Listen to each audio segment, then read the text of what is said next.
എസ്എഫ്ഐക്കെതിരെ രൂക്ഷ വിമർശനവുമായി സിപിഐ സംസ്ഥാന സെക്രട്ടറി ബിനോയ് വിശ്വം. പുതിയ എസ്എഫ്ഐക്കാർക്ക് ഇടതുപക്ഷം എന്ന വാക്കിന്റെ അർത്ഥം അറിയില്ലെന്നും ബിനോയ് വിശ്വം വിമർശനം ഉന്നയിച്ചു.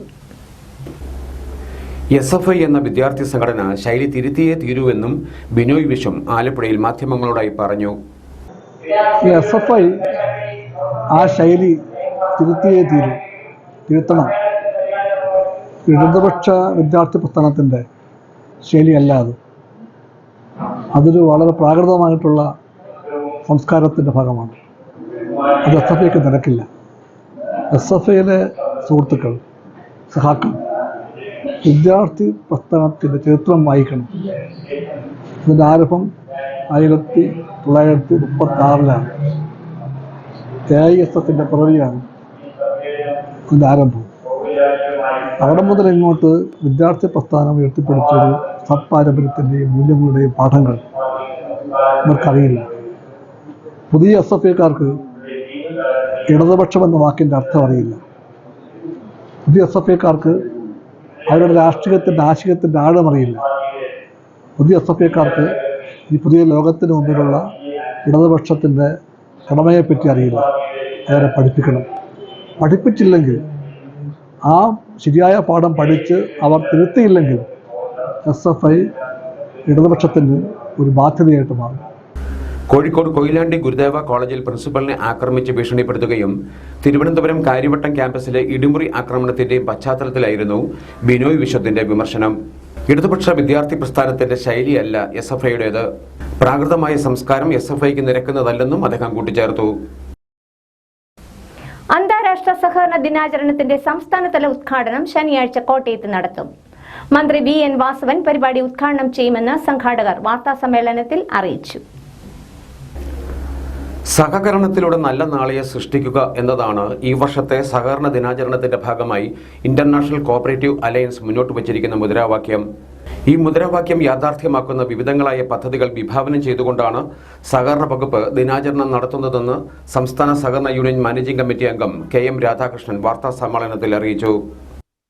2024 ജൂലൈ 6 ശനിയാഴ്ച കോട്ടയത്ത് മാമന്മാപ്പിള ഹാളിൽ സംസ്ഥാനതല ഉദ്ഘാടനം നടക്കും.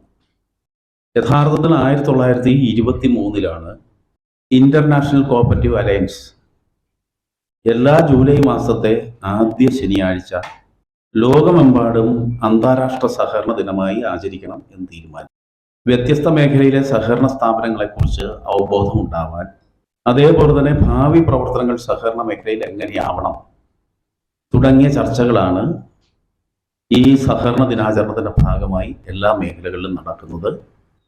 നമ്മുടെ സംസ്ഥാനത്തെ വിവിധ ജില്ലകളിലെ സഹകാരികൾ ഈ അന്താരാഷ്ട്ര സഹകരണ ദിനത്തിൻ്റെ ഭാഗമായി ജൂലൈ 6 ശനിയാഴ്ച രാവിലെ 10 മണിക്ക് കോട്ടയം മാമന്മാപ്പിള ഹാളിൽ എത്തുകയും 1500-നും 2000-നും ഇടയ്ക്ക് ആളുകൾ പൊതുസമ്മേളനത്തിൽ പങ്കെടുക്കും. ഇന്റർനാഷണൽ കോഓപ്പറേറ്റീവ് അലയൻസിന്റെ മുദ്രാവാക്യം ഉൾക്കൊണ്ട് കേരള വികസനം സഹകരണ മേഖലയിലൂടെ സാധ്യമാക്കുന്നതിനായി സമഗ്ര സഹകരണ കർമ്മ പദ്ധതി സംസ്ഥാന സർക്കാർ പ്രഖ്യാപിച്ചു കഴിഞ്ഞതായി അദ്ദേഹം വ്യക്തമാക്കി. കാർഷിക മേഖല, നിർമ്മാണ സർവീസ് മേഖലകൾ, ആരോഗ്യം, വിദ്യാഭ്യാസം, വ്യവസായം, വിനോദസഞ്ചാരം തുടങ്ങി സഹകരണ മേഖലയുടെ സജീവ സാന്നിധ്യമുള്ള എല്ലാ രംഗത്തും കാലഘട്ടത്തിന് അനുയോജ്യമായ സുസ്ഥിരമായ വികസന പദ്ധതികൾ ഉൾപ്പെടുത്തിയാണ് ഈ പദ്ധതിക്ക് രൂപം നൽകിയിരിക്കുന്നത്. സംസ്ഥാനത്തിന്റെ ഭക്ഷ്യസുരക്ഷ ഉറപ്പുവരുത്തുക, തൊഴിലവസരം സൃഷ്ടിക്കുക, സുസ്ഥിര വികസനം സാധ്യമാക്കുക എന്നിവയാണ് ഈ വികസന കർമ്മ പദ്ധതിയിലൂടെ സഹകരണ വകുപ്പ് ലക്ഷ്യമിടുന്നത്. ശനിയാഴ്ച രാവിലെ 11-ന് മാമന്മാപ്പിള ഹാളിൽ നടക്കുന്ന പൊതുസമ്മേളനത്തിൽ തിരുവഞ്ചൂർ രാധാകൃഷ്ണൻ MLA അധ്യക്ഷനായിരിക്കും. MPമാരായ ജോസ് കെ മാണി, ഫ്രാൻസിസ് ജോർജ് തുടങ്ങിയവർ പങ്കെടുക്കും. വാർത്താ സമ്മേളനത്തിൽ സഹകരണ വകുപ്പ് joint registrar KV Sudheer, assistant registrar KP Unnikrishnan, Capco secretary KJ Anilkumar എന്നിവരും പങ്കെടുത്തു. പരമ്പരാഗതവും പരിഷ്കൃതമല്ലാത്തതുമായ വിവാഹ സമ്പ്രദായത്തിൽ മാറ്റം വേണമെന്ന് സോഷ്യൽ ജസ്റ്റിസ് ഫോറം സംസ്ഥാന പ്രസിഡന്റ് KM വർഗീസ്. സ്ത്രീയെ അടിമയും വിൽപ്പനച്ചരക്കുമാക്കുന്ന രീതിയാണ് തുടരുന്നതെന്നും വിമർശനം.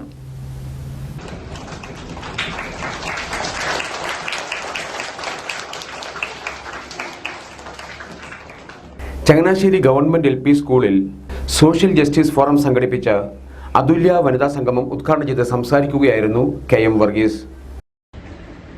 ഭരണഘടനാപരമായിട്ടുള്ള അവകാശങ്ങളെ കുറിച്ചുള്ള അജ്ഞത നീങ്ങുന്നതിനും അന്ധവിശ്വാസങ്ങളിൽ നിന്നും മോചനം നേടുന്നതിനും സ്ത്രീകൾക്ക് വിദ്യാഭ്യാസം അത്യന്താപേക്ഷിതമാണ്. സ്ത്രീ അടിമയാണ്, സ്ഥാനം പുരുഷന് കീഴെയാണ് എന്നൊക്കെ ധരിക്കുന്നത് അന്ധവിശ്വാസം തന്നെയാണ്. സ്ത്രീകൾക്കും പുരുഷന്മാർക്കുമുള്ള തുല്യത ഭരണഘടന അനുശാസിക്കുമ്പോൾ തന്നെ സ്ത്രീകൾക്കും കുട്ടികൾക്കും പ്രത്യേക പരിഗണനയും പ്രാധാന്യവും ഉറപ്പു നൽകുന്നുണ്ട്. ഇന്ത്യൻ പാർലമെന്റിലും നിയമസഭകളിലും സ്ത്രീകൾക്ക് മതിയായ പ്രാതിനിധ്യം ഉറപ്പു നൽകുന്ന വനിതാ സംവരണ ബില്ല് ഇന്ത്യയിലെ മുഴുവൻ രാഷ്ട്രീയ പാർട്ടികളും അനുകൂലമായിട്ടും നിയമമാകുന്നതിന് പതിറ്റാണ്ടുകൾ വേണ്ടി വന്നു എന്നുള്ള യാഥാർത്ഥ്യം നമ്മൾ വിസ്മരിച്ചുകൂടാ. ഉദ്ഘാടന യോഗത്തിൽ ഫോറം ജില്ലാ സെക്രട്ടറി ഷീല ദിലീപ് അധ്യക്ഷയായിരുന്നു. സിനിമാ താരം ലേഖ നായരെയും സാമൂഹിക പ്രവർത്തക ഷൈനി അഷറഫിനെയും ചടങ്ങിൽ ആദരിച്ചു. പ്രതിഭാ സംഗമം ചങ്ങനാശ്ശേരി നഗരസഭാ ചെയർപേഴ്സൺ ബീന ജോബിയും കുഞ്ഞിലങ്കയിൽ സമ്മാന വിതരണം സംസ്ഥാന ജോയിന്റ് സെക്രട്ടറി ജോഷിബ ജെയിംസും ഉദ്ഘാടനം ചെയ്തു. ജില്ലാ കമ്മിറ്റി അംഗം സുശീല ഗോപാലൻ സ്ത്രീ ശാക്തീകരണ പ്രതിജ്ഞ ചൊല്ലിക്കൊടുത്തു. നഗരസഭാ വിദ്യാഭ്യാസ സ്റ്റാൻഡിംഗ് കമ്മിറ്റി ചെയർപേഴ്സൺ പ്രിയ രാജേഷ് ഗുരുവന്ദനം നടത്തി. മികച്ച PTA അംഗങ്ങളെ താലൂക്ക് പ്രസിഡന്റ് NG കൃഷ്ണൻകുട്ടി ആദരിച്ചു. TY Joy, UD Ullas, Soubin K Soman, Shereena Basheer, M സംഗീത തുടങ്ങിയവർ സംസാരിച്ചു. അമ്പലപ്പുഴ ബ്ലോക്ക് പഞ്ചായത്ത് ഭിന്നശേഷിക്കാർക്കായി മുച്ചക്ര സ്കൂട്ടറുകൾ വിതരണം ചെയ്തു. വാർഷിക പദ്ധതിയിൽ ഉൾപ്പെടുത്തി 9.54 ലക്ഷം രൂപ ചെലവിൽ 9 പേർക്കാണ് സ്കൂട്ടറുകൾ നൽകിയത്.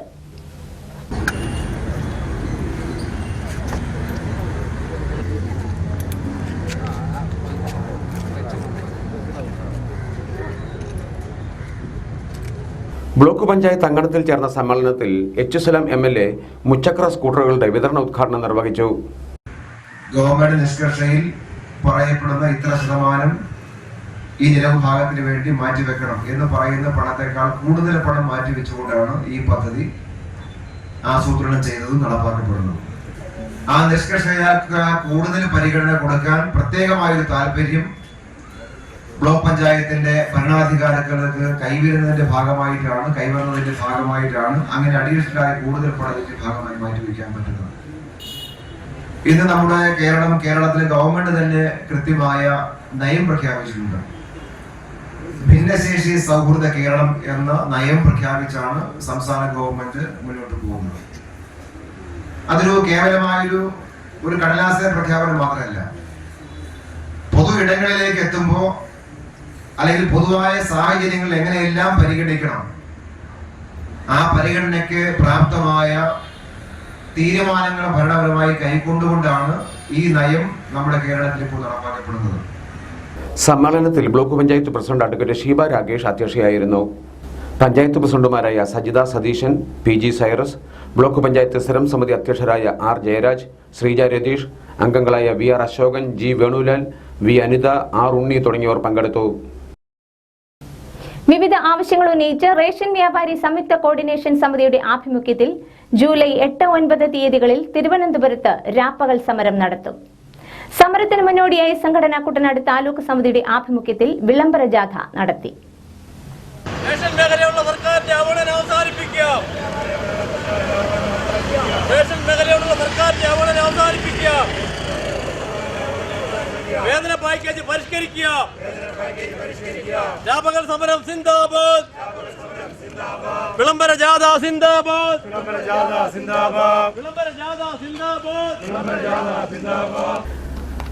റേഷൻ വ്യാപാരികളുടെ വേതന പാക്കേജ് കാലാനുസൃതമായി പരിഷ്കരിക്കുക, സർവർ തകരാർ പരിഹരിക്കുക, റേഷൻ മേഖല സംരക്ഷിക്കുക, KTPDS ആക്ടിന്റെ അപാകതകൾ പരിഹരിക്കുക, കോടതി വിധി മാനിച്ച് കിറ്റ് കമ്മീഷൻ കുടിശ്ശിക നൽകുക എന്നീ ആവശ്യങ്ങൾ ഉന്നയിച്ചാണ് സമരം.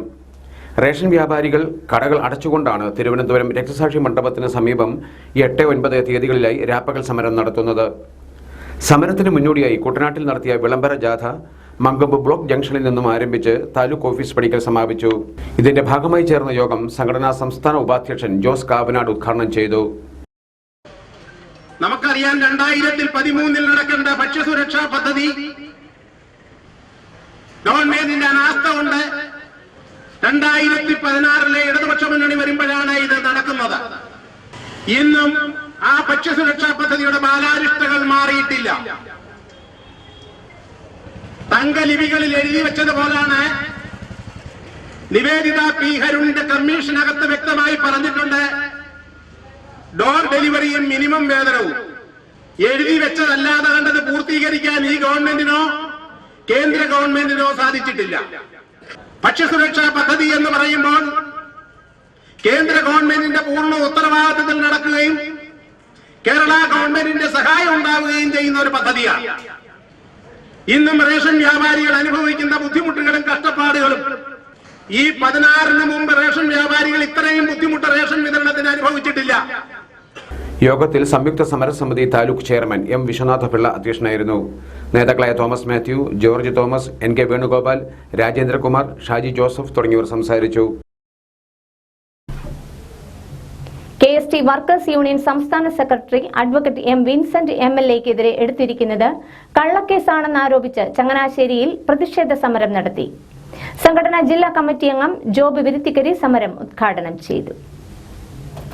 നിങ്ങളറിഞ്ഞോ നാട്ടാരെ, നിങ്ങളറിഞ്ഞോ നാട്ടാരെ, നിങ്ങളറിഞ്ഞോ നാട്ടാരെ, നിങ്ങളറിഞ്ഞോ നാട്ടാരെ, കാര്യവട്ടം ക്യാമ്പസിൽ, കാര്യവട്ടം ക്യാമ്പസിൽ M Vincent MLA, M Vincent MLA നമ്മുടെ പ്രിയനാം നേതാവിനെ, നമ്മുടെ പ്രിയനായ നേതാവിനെ ആക്രമിച്ച ഗുണ്ടകളെ, ആക്രമിച്ച ഗുണ്ടകളെ, SFIയുടെ തെമ്മാടികളെ. KST വർക്കേഴ്സ് യൂണിയൻ സംസ്ഥാന ജനറൽ സെക്രട്ടറിയും കോവളം MLA-യുമായ അഡ്വക്കേറ്റ് M വിൻസെന്റിനെ SFI-ക്കാർ കയ്യേറ്റം ചെയ്തെന്നാരോപിച്ചും MLA-ക്കെതിരെ എടുത്തിരിക്കുന്നത് കള്ളക്കേസാണെന്നാരോപിച്ചുമായിരുന്നു സമരം. അദ്ദേഹം നിയമസഭ ഉൾപ്പെടെയുള്ള വേദികളിൽ ഇടതുപക്ഷ ഗവൺമെന്റിനെതിരെ ശക്തമായി പ്രതികരിച്ചുകൊണ്ട് ഗവൺമെന്റിന്റെ അഴിമതികൾ ഓരോന്നും തുറന്നു കാണിച്ചുകൊണ്ട് മുൻപോട്ട് പോകുമ്പോൾ അദ്ദേഹത്തോടുള്ള പ്രതികാരം തീർക്കുന്നതിന് വേണ്ടി CPM-ന്റെ പുതിയൊരു നയമാണ് ഇപ്പോൾ തിരുത്തലെന്ന് പറയുന്നത്. ആ തിരുത്തലിന്റെ ഭാഗമായിട്ട് SFI ഗുണ്ടകളെ ഉപയോഗിച്ചുകൊണ്ട് പ്രിയങ്കരനായ നമ്മുടെ വിൻസെന്റ് സാറിനെ കയ്യേറ്റം ചെയ്യുകയും തുടർന്ന് ഇവരുടെയെല്ലാം തലപട്ടപ്പനായ പിണറായി വിജയൻ ഈ കുറ്റം ചെയ്തവരെ ശിക്ഷിക്കുന്നതിന് പകരം പീഡനം അനുഭവിക്കേണ്ടി വന്നവരുടെ പേരിൽ കേസെടുത്തുകൊണ്ട് കേരള സമൂഹത്തെ തന്നെ പൊതുവെ ആക്ഷേപിക്കുന്ന ഒരു നടപടിയുമായി മുൻപോട്ട് വന്നിരിക്കുന്നു. കേരള സമൂഹം ഇനി ഒരിക്കലും കണ്ണടച്ചിരിക്കുവാനായിട്ട് പാടില്ല. ചങ്ങനാശ്ശേരി KSRTC ഡിപ്പോയിൽ നടത്തിയ സമരത്തിന് യൂണിറ്റ് സെക്രട്ടറി MG പ്രസാദ് നേതൃത്വം നൽകി. CK Biju, Dibin D Dinesh, Saju Antony, Bipin K Mathew തുടങ്ങിയവർ പങ്കെടുത്തു. AC കനാലിലേക്ക് എടുത്തു ചാടി യുവാവിന്റെ ജീവൻ രക്ഷിച്ച ജോളി കാരേക്കാടിന് നാട്ടുകാരുടെ ആദരവ്. കഴിഞ്ഞയാഴ്ചയിൽ മാമ്പഴക്കരി ഭാഗത്ത് കാർ കനാലിലേക്ക് മറിഞ്ഞ് അപകടത്തിൽപ്പെട്ട യുവാവിനെയാണ് ജോളി രക്ഷപ്പെടുത്തിയത്. കഴിഞ്ഞ വെള്ളിയാഴ്ച രാത്രി 9:30-ഓടെയായിരുന്നു അപകടം. മിത്രക്കരി സ്വദേശിയായ യുവാവ് കാറിന്റെ നിയന്ത്രണം വിട്ട് കനാലിലേക്ക് മറിയുകയായിരുന്നു. കാറാകട്ടെ തലകീഴായി മറിഞ്ഞ് വെള്ളത്തിലേക്ക് പതിക്കുകയും ചെയ്തു. വിവരമറിഞ്ഞ് പലരും ഓടിക്കൂടിയെങ്കിലും ജലനിരപ്പ് ഉയർന്നു നിന്നിരുന്നതിനാലും പോള തെങ്ങി നിറഞ്ഞിരുന്നതുകൊണ്ടും പലർക്കും ഒന്നും ചെയ്യാൻ കഴിഞ്ഞില്ല. ഈ സമയത്ത് അവിടെ എത്തിയ മാമ്പുഴക്കരി സ്വദേശിയും കാരേക്കാട്ട് ബിൽഡിംഗ് ഉടമയുമായ ജോളി കനാലിലേക്ക് എടുത്തു ചാടി സാഹസികമായി യുവാവിനെ രക്ഷിക്കുകയായിരുന്നു. ജോളിയുടെ വാക്കുകളിലേക്ക്. ഞാൻ ചെയ്തതെന്ന് പറഞ്ഞു കഴിഞ്ഞാൽ ആ വണ്ടി നല്ല തല ഇരിഞ്ഞ് കിടക്കുമായിരുന്നു. അതിൻ്റെ ഗ്ലാസ് താഴെയായിരുന്നു. ഗ്ലാസിൻ്റെ ബാക്കി വരുന്ന ബോഡി മേളിലുണ്ട്, തല ഇരിഞ്ഞ് കിടക്കണം. കാരണം ഞാൻ ആദ്യമേ ചെന്ന് ഞാൻ കണ്ട ഫ്രണ്ട് സൈഡിൽ എൻ്റെ കൈ കൊണ്ട് 2-3 പ്രാവശ്യം അവിടെ ഇടിച്ചു. അന്നേരം അകത്ത് ആ കൊച്ചനും ഇപ്പോൾ തിരിച്ച് അതുപോലെ തന്നെ പ്രതികരിക്കാൻ തുടങ്ങി. അന്നേരപ്പോഴത്തേക്ക് ഉടനെ എനിക്ക് മനസ്സിലായി അകത്ത് ജീവനുള്ള ആരോ ഒരാളുണ്ടെന്ന്. അന്നേരം എനിക്ക് ശ്വാസം മുട്ടി ഞാൻ പൊങ്ങിയിട്ട് പിന്നെ ഞാൻ ഉണ്ടയിട്ടിട്ട് അതിന് ആ ഉണ്ടായിരുന്ന വിടവിനകത്തൂടെ എൻ്റെ കൈ കയറ്റി ആ ഡോറിൻ്റെ ലോക്ക് ഞാൻ ഓപ്പൺ ചെയ്തു. അത് കഴിഞ്ഞിട്ടാണ് ഞാൻ ഈ ഡോർ വലിക്കുന്നത്. വലിച്ചു ഒരു കൈ കൊണ്ട് വലിക്കും, അത് പിന്നെയും തിരിച്ചു പോകുമായിരുന്നു. കാരണം അതിൻ്റെ താഴ്വശ കടകലെ ഉടക്കി കിടക്കുമായിരുന്നു ഈ ഡോറ്. അതുകൊണ്ട് അത് തിരിച്ചു പോയിക്കൊണ്ടിരിക്കുന്നത് ഞാൻ വലിച്ചപ്പോഴത്തേക്കും ഈ അകത്തുണ്ടായിരുന്ന ആ കൊച്ചൻ പുറത്തോട്ട് ഇറങ്ങി തല നീട്ടി വന്നിട്ട് എന്നെ കെട്ടിപ്പിടിക്കുമായിരുന്നു വന്നപാടെ. ജോളിയുടെ ഈ ധീരത കണക്കിലെടുത്താണ് ഇപ്പോൾ പ്രദേശവാസികൾ അദ്ദേഹത്തിന് സ്വീകരണം ഒരുക്കിയത്. കാര്യക്കാട്ട് ബിൽഡിംഗ്സിലെ സ്ഥാപന ഉടമകളുടെ പ്രതിനിധി ലാലി മുട്ടാർ ജോളിയെ പൊന്നാട അണിയിച്ചു. ബിൽഡിംഗ്സിലെ മറ്റൊരു സ്ഥാപന ഉടമയും എഴുത്തുകാരനുമായ ലിജു വിദ്യാധരന്റെ അധ്യക്ഷതയിലായിരുന്നു ചടങ്ങുകൾ. ആരൊക്കെയോ ഓടി വന്നു ചുറ്റും നിന്നു എങ്കിലും സംയോജിതമായി നമ്മുടെ ശ്രീ ജോളി കാരക്കാട്ട് ആ അപകടമുണ്ടായ നിമിഷം കായലിലേക്ക് നമ്മുടെ കനാലിലേക്ക് ഇറങ്ങുകയും ആ ഒരു കാറിലുണ്ടായിരുന്ന ഒരു വിലയേറിയ ഒരു ജീവൻ രക്ഷപ്പെടുത്തിയ ഒരു അനുഭവം നമ്മളുടെ മുന്നിൽ നേർസാക്ഷ്യമായിട്ട് നിൽക്കുകയാണ്. തീർച്ചയായും അദ്ദേഹത്തെ ആ ഒരു ജീവൻ രക്ഷിച്ചതിന് നമ്മളെല്ലാവരും ഹൃദയത്തിൻ്റെ ഭാഷയിലും സ്നേഹത്തിൻ്റെ ഭാഷയിലും വൈകാരികവും ഊഷ്മളവുമായ അഭിനന്ദനങ്ങൾ നമ്മൾ ഇവിടെ പങ്കെടുത്തിട്ടുള്ള ഓരോരുത്തരുടെയും പേരിൽ ആശംസിക്കുകയാണ്. ഡോക്ടർ വിനു ജോസഫ്, ജോയി പനിക്കയിൽ, തങ്കം 20 തുടങ്ങിയവർ പങ്കെടുത്തു. തൃക്കടിത്താനം കൊക്കോട്ടുചിറ ഗ്രാമീണ ടൂറിസം മേഖലയ്ക്ക് ഭീഷണിയായി റോഡരികിൽ വാഹനങ്ങൾ കുന്നുകൂടുന്നു. കേസുകളിലും അപകടങ്ങളിലും പെടുന്ന വാഹനങ്ങളാണ് ഇവിടെ നിക്ഷേപിക്കപ്പെടുന്നത്. കൊക്കോട്ടുചിറ കുളം ഉൾപ്പെടെ മനോഹരമായ പ്രദേശമാണ് ഇവിടം. റോഡരികിൽ വളർന്നു നിൽക്കുന്ന തണൽ മരങ്ങളും ഓപ്പൺ ജിമ്മും പാർക്കും ഇൻഡോർ സ്റ്റേഡിയവുമെല്ലാം ഉത്തരവാദിത്ത ടൂറിസത്തിനാകെ മാതൃകയാണ്. ഇതിനടുത്തു തന്നെയാണ് തൃക്കൊടിത്താനം പോലീസ് സ്റ്റേഷനും. അപകടത്തിൽപ്പെട്ട് തകർന്നതും കേസിൽപ്പെട്ടതുമായ വാഹനങ്ങളാണ് ഇവിടെ റോഡരികിൽ തണൽ മരച്ചുവട്ടിൽ ഇടം പിടിച്ചിരിക്കുന്നത്. ചില്ലുകളും വാഹനത്തിന്റെ ലോഹത്തകിടുകളുമെല്ലാം പലയിടത്തായി ചിതറിക്കിടപ്പുണ്ട്. വാഹനങ്ങളിൽ നിന്നുള്ള ഓയിലും വഴിയിൽ പടർന്ന് വ്യാപിച്ചിട്ടുണ്ട്. പ്രദേശത്തെ കർഷകർ ഇവിടെ വഴിയരികിൽ പച്ചക്കറികളും വിൽപ്പന നടത്തിയിരുന്നു. പ്രദേശമാകെ വാഹനങ്ങൾ കൊണ്ട് നിറഞ്ഞതിനാൽ അത്തരം കച്ചവടങ്ങളും ഇപ്പോൾ മുടങ്ങിയ സ്ഥിതിയായി. തൃക്കൊടിത്താനം പോലീസ് സ്റ്റേഷനിലേക്ക് പ്രവേശിക്കുന്ന ഇട റോഡിലും വാഹനങ്ങൾ കൂടിക്കിടക്കുന്നുണ്ട്. അതേസമയം കേസുകളിൽ പിടികൂടുന്നതും അപകടത്തിൽപ്പെടുന്നതുമായ വാഹനങ്ങൾ ഇടാൻ മറ്റു സൗകര്യങ്ങളില്ലാത്തതിന്റെ പ്രശ്നവും തൃക്കൊടിത്താനം പോലീസ് ഉദ്യോഗസ്ഥർ നേരിടുകയാണ്. അധികൃതർ പ്രശ്നത്തിന്റെ ഗൗരവം മനസ്സിലാക്കി സൗകര്യങ്ങൾ ഒരുക്കാനുള്ള നടപടികൾ സ്വീകരിക്കേണ്ടിയിരിക്കുന്നു. നാടൻ ശീലുകൾ കൊണ്ട് മലയാള ചലച്ചിത്ര കാവ്യ മേഖലകളെ സമ്പന്നമാക്കിയ പി ഭാസ്കരൻ മാഷിനെ അനുസ്മരിച്ച് പുരോഗമന കലാസാഹിത്യ സംഘം നീർക്കുന്നം വണ്ടാനം മേഖലാ കമ്മിറ്റികളുടെ ആഭിമുഖ്യത്തിലായിരുന്നു അനുസ്മരണ ചടങ്ങുകൾ. നീർക്കുന്നം ജനസേവനി ഗ്രന്ഥശാലയിൽ നടന്ന അനുസ്മരണ സമ്മേളനം അമ്പലപ്പുഴ വടക്ക് ഗ്രാമപഞ്ചായത്ത് പ്രസിഡന്റ് എസ് ഹാരിസ് ഉദ്ഘാടനം ചെയ്തു. സമ്മേളനത്തിൽ പുരോഗമന കലാസാഹിത്യ സംഘം നീർക്കുന്നം മേഖലാ പ്രസിഡന്റ് പി ഉമ്മർ അധ്യക്ഷനായിരുന്നു. എഴുത്തുകാരി ഇന്ദുലേഖ പി ഭാസ്കരൻ അനുസ്മരണം നടത്തി.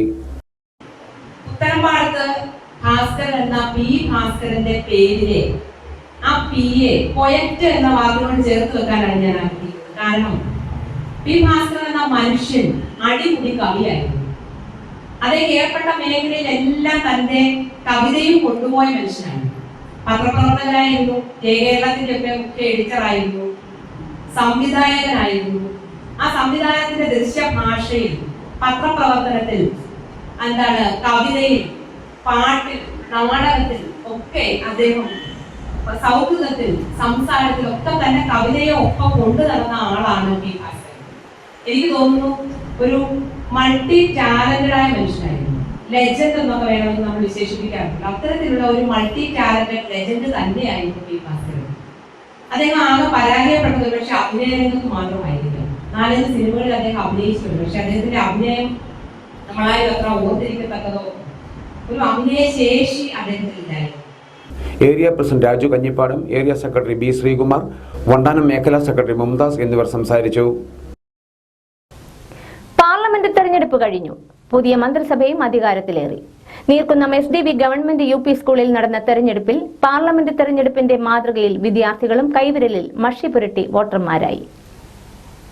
ജനാധിപത്യത്തിന്റെ പുതിയ അറിവുകൾ വിദ്യാർത്ഥികൾക്ക് പ്രാവർത്തികമാക്കാൻ നീർക്കുന്നം SDB ഗവൺമെന്റ് UP സ്കൂളിലാണ് വിദ്യാർത്ഥികൾ വോട്ടർമാരായത്. മുൻപ് ഈ വിദ്യാലയത്തിൽ ബാലറ്റ് തെരഞ്ഞെടുപ്പിലൂടെയാണ് മന്ത്രിമാരെ തെരഞ്ഞെടുത്തിരുന്നത്.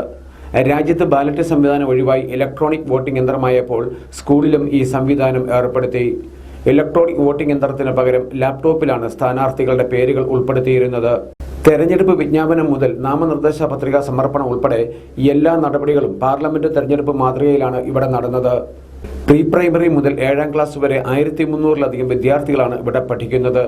ഇതിൽ പ്രീ പ്രൈമറി ഒഴികെയുള്ള വിദ്യാർത്ഥികളാണ് വോട്ടർമാരായത്. ജനാധിപത്യത്തിന്റെ ഏറ്റവും പ്രധാനപ്പെട്ട ഒരു ഘടകമാണ് തെരഞ്ഞെടുപ്പ് എന്ന് പറയുന്നത്. ജനാധിപത്യ രീതിയിൽ ജനപ്രതിനിധികളെ തിരഞ്ഞെടുക്കുന്ന ഒരു സംവിധാനമാണിത്. ഞങ്ങൾക്ക് ഞങ്ങളുടെ പ്രതിനിധിയെ തിരഞ്ഞെടുക്കാൻ കിട്ടുന്ന ഒരു സുവർണ അവസരമായിട്ട് ഇതിനെ കാണുന്നുണ്ട്. തിരഞ്ഞെടുപ്പ് വിജ്ഞാപനം പുറപ്പെടുവിക്കൽ, നോമിനേഷൻ പത്രിക സമർപ്പിക്കൽ തുടങ്ങി ഒരു ഇലക്ഷൻ്റെ എല്ലാ ഘട്ടങ്ങളും പാലിച്ചുകൊണ്ട് തന്നെയാണ് ഞങ്ങളുടെ സ്കൂളിൽ തിരഞ്ഞെടുപ്പ് നടന്നു വരുന്നത്. ഇന്ന് സ്കൂൾ പാർലമെൻറ്റ് ഇലക്ഷനാണ്. നിൽക്കുന്ന സ്കൂളിൽ ഗവൺമെൻറ് UP സ്കൂളിൽ എല്ലാ വർഷവും സ്കൂൾ പാർലമെൻറ്റ് ഇലക്ഷൻ നടത്താറുണ്ട്. ഓരോ ക്ലാസ്സിലെയും കുട്ടികൾക്ക് അതിനുള്ള ഇലക്ഷൻ്റെ ബാലപാഠങ്ങൾ പഠിപ്പിക്കുക എന്നുള്ളതാണ് ഇതിലൂടെ ഉദ്ദേശിക്കുന്നത്. ഓരോ ക്ലാസ്സിലും ക്ലാസ് ലീഡർമാരെ സെലക്ട് ചെയ്തിട്ട് ഒരു സ്കൂൾ പാർലമെൻറ്റ് രൂപീകരിക്കുക, അതിലൂടെ മന്ത്രിസഭ രൂപീകരിച്ച് സ്കൂളിലെ പ്രവർത്തനങ്ങൾ സുഗമമാക്കുക എന്നുള്ളതാണ് ഇലക്ഷൻ്റെ മറ്റൊരു ലക്ഷ്യം. 42 ക്ലാസുകൾ 42 മണ്ഡലങ്ങളായാണ് വിഭജിച്ചത്. ഓരോ ക്ലാസ്സിലെയും ലീഡർമാരെ തെരഞ്ഞെടുത്ത് സ്കൂൾ പാർലമെന്റ് രൂപീകരിച്ച് മന്ത്രിമാരെയും ഇതിലൂടെ തെരഞ്ഞെടുക്കും. തെരഞ്ഞെടുപ്പിന്റെ ബാലപാഠങ്ങൾ കുരുന്നു മനസ്സുകളിലും എത്തിക്കുക എന്ന ലക്ഷ്യത്തോടെയാണ് ഏറെ വ്യത്യസ്തമാർന്ന തരത്തിൽ ഈ വിദ്യാലയത്തിൽ തെരഞ്ഞെടുപ്പ് നടന്നത്. കാഴ്ചയുടെ വിരുന്നൊരുക്കുകയാണ് വിവിധ ഇനം താമരകൾ. ചങ്ങനാശ്ശേരി പെരുന്ന സുബ്രഹ്മണ്യ സ്വാമി ക്ഷേത്രത്തിൽ നിന്നുമാണ് ഈ താമര കാഴ്ച.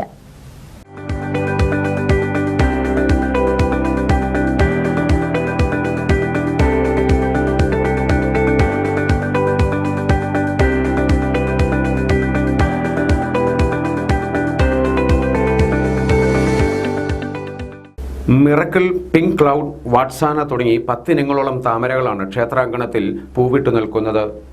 ഇടയ്ക്കിടെ ആമ്പൽ പൂക്കളും കാണാം. 1.5 വർഷം മുമ്പാണ് പരീക്ഷണാടിസ്ഥാനത്തിൽ ഇവിടെ താമര വളർത്താൻ ആരംഭിച്ചത്. പ്രത്യേകം തയ്യാറാക്കിയ കോൺക്രീറ്റ് റിങ്ങിനുള്ളിലും പ്ലാസ്റ്റിക് ക്യാനുകളിലും വെള്ളം നിറച്ചാണ് പരിപാലനം. ഫെബ്രുവരി മുതൽ നവംബർ വരെയാണ് പൂവിടൽ കാലം. ഈ ക്ഷേത്രത്തിൽ 10 ഇനത്തിലുള്ള താമര നട്ടുപിടിപ്പിച്ചിട്ടുണ്ട്, പരിപാലിക്കുന്നുണ്ട്. അതുപോലെ തന്നെ 10 ഇനത്തിലുള്ള ആമ്പലും പരിപാലിക്കുന്നുണ്ട്. വ്യത്യസ്ത സ്ഥലങ്ങളിൽ നിന്നും കൊണ്ടുവന്നിട്ട് ഇവിടെ വെച്ച് പരിപാലിക്കുന്നതാണ്. ക്ഷേത്ര ജീവനക്കാർ, ഇവിടുത്തെ മാനേജർ ഒക്കെയാണ് ഇതിൻ്റെ ഇവിടെ പ്രധാനമായിട്ടുള്ളത് Akhila, miracle, pink cloud, paneer rose, ബട്സാന, green pista, green apple, S1 തുടങ്ങിയ ഇനത്തിലുള്ള താമരകളാണ് ഉള്ളത്. ഫെബ്രുവരി മുതൽ നവംബർ വരെയാണ് ഇതിൻ്റെ പൂവിടിയിൽ കാലം. ഏറ്റവും ചൂടുള്ളതാണ് ഈ ഏപ്രിൽ മെയ് സമയത്തൊക്കെ ധാരാളം പൂവിടും. ഏപ്രിൽ മെയ് അല്ലേ? ഏപ്രിൽ മെയ്യിൽ നന്നായിട്ട് പൂവിടും. ഈ രാത്രി ആകുമ്പോൾ ഇത് ചില പൂക്കൾ കൂമ്പിപ്പോവും, ചില 4 ദിവസം വരെ നിൽക്കും. പൂക്കൾ പൂർണ്ണമായും വിരിഞ്ഞു കഴിഞ്ഞാൽ ദേവന് സമർപ്പിക്കും. ക്ഷേത്ര മാനേജർ സുരേഷ്, സമീപവാസിയായ കോട്ടയം പോലീസ് എയർ ക്യാമ്പിലെ civil police officer PS Pramod Kumar, ക്ഷേത്രം ജീവനക്കാരായ മഹേഷ്, ജയൻ എന്നിവരുടെ നേതൃത്വത്തിലാണ് താമരച്ചെടികളുടെ പരിപാലനം. ആലപ്പുഴ, കോട്ടയം, പത്തനംതിട്ട ജില്ലകളിലെ വാർത്തകൾക്കും ലൈവ് പ്രോഗ്രാമുകൾക്കുമായി മാന്യ പ്രേക്ഷകർ കുട്ടനാട് കേബിൾ വിഷൻ എന്ന ഞങ്ങളുടെ യൂട്യൂബ് ചാനൽ സബ്സ്ക്രൈബ് ചെയ്യുക. ഇനി ഇന്നത്തെ സ്വർണ്ണവില. ഇന്നത്തെ സ്വർണ്ണവില നിങ്ങൾക്കായി സമർപ്പിക്കുന്നു സ്വപ്ന ജ്വല്ലറി. അഴകേറും സ്വപ്നങ്ങൾക്ക് നിറവേകും സ്വപ്ന ജ്വല്ലറി, ചങ്ങനാശ്ശേരി. സ്വർണം ഗ്രാമിന് 6675 രൂപ, പവന് 53,400 രൂപ. വാർത്തകൾ കഴിഞ്ഞു. നമസ്കാരം.